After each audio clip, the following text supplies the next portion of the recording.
सरदार शहर में अतिक्रमण हटाओ अभियान से शहर की सुंदरता को चार चांद लग गए हैं। शहर में अतिक्रमण एक बड़ी परेशानी बन गया था। हर सड़क, बाजार और चौराहा दुकानों और ठेलों से घिरा हुआ था, जिससे लोगों को रोजाना जाम और परेशानी का सामना करना पड़ता था।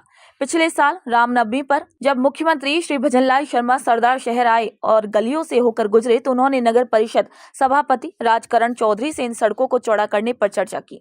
अब सभापति श्री राजकरण चौधरी के नेतृत्व में नगर परिषद ने अतिक्रमण हटाने का अभियान शुरू कर दिया है। खास बात यह है कि ये काम बिना पुलिस बल झगड़े के और आपसी सहमति से किया जा रहा है। देखिए, हमारे राजस्थान के यशस्वी मुख्यमंत्री आदरणीय श्री भजनलाल जी द्वारा जो हमने योजनाएं उन्होंने दी और उनमें एक अतिक्रमण हटा के शहरों को सुंदर बनाने की भी एक योजना है। और उनके जब वो जन्मोत्सव के ऊपर पधारे थे सरदार सर, तब मैंने सभापति होने के नाते जो हमें कमियां महसूस हुई कि जब वीआईपी आए और उस प्रकार का ट्रैफिक जाम हो तो अच्छा नहीं लगता। तो आज हमने एक अभियान लिया और अभियान हमने शुरू किया सरदार शहर में अतिक्रमण हटा के रास्ते चौड़ा करने और समझाई से चौड़ा करने का बिना पुलिस प्रशासन का सहयोग लिए। और आज 5वां दिन है और श्रीमान जिला कलेक्टर महोदय का भी हमें भरपूर सहयोग मिला, प्रशासन का भी भरपूर सहयोग मिला। तो अतिक्रमण अब हटा रहे हैं नगर परिषद द्वारा, इससे आम जनता को बहुत ज़्यादा फायदा होगा, क्योंकि यहाँ करीब इस सरदार शहर इलाके के करीब 210 गांव है और करीबन 1700-1800 यहाँ की टैक्सी भी है। तो 210 गांव से गाड़ियाँ भी आती है, हमें बहुत भारी मकसद करनी पड़ती थी।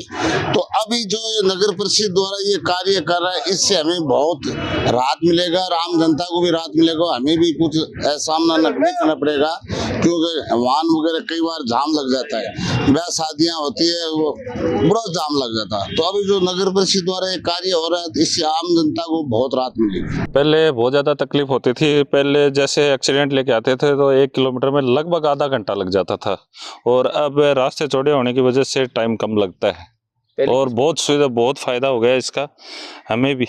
पहले किस प्रकार की समस्या सामने आती थी? पहले ट्रैफिक की समस्या आती थी कि सामने से जो भी साधन आता तो हमें साइड नहीं मिलती थी, और अब वो दिक्कत नहीं आ रही है।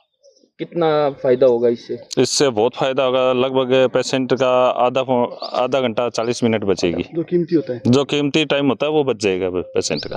हमने अपने हवेली को जनहित के खातिर 5 फुट का अपने पट्टेशुदा ज़मीन को हमने नगर निगम को दिया है, ताकि वो यहाँ पर सड़क को चौड़ी कर सके। जिस टाइम हवेली बनी थी उस टाइम लोग बाग साइकिल या बैलगाड़ी में आते थे और उस टाइम इतनी पॉपुलेशन भी नहीं थी, पॉपुलेशन कम थी।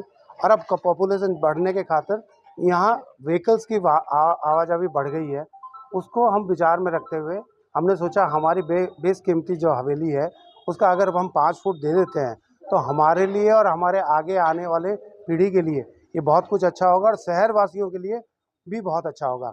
और मैं नहीं, मेरी तरह बहुत लोगों ने यहाँ इस रास्ते के ऊपर जो भी लोग हैं जिनकी हवेलियाँ हैं, वो अपने जनहित के खातिर अपना बलिदान अपनी ओन प्रॉपर्टी को, लीज लैंड को वो दे रहे हैं इनको, ताकि सड़कें बड़ी हो, और सड़कें बड़ी होगी तो सब कुछ डेवलपमेंट होगा।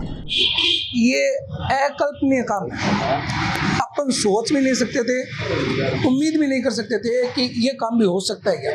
अभी कुछ समय पहले सुना था कि बाजार में रोड को चौड़ी करेंगे, तो सोचते मैं था करेंगे कहाँ से।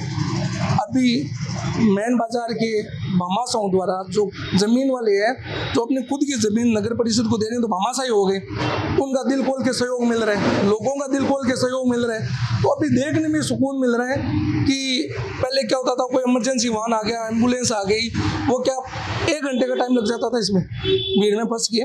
अभी ये होने से रोड 30 से 40 फीट चौड़ी हो रही है रोड, बड़ा सुकून भरा काम है।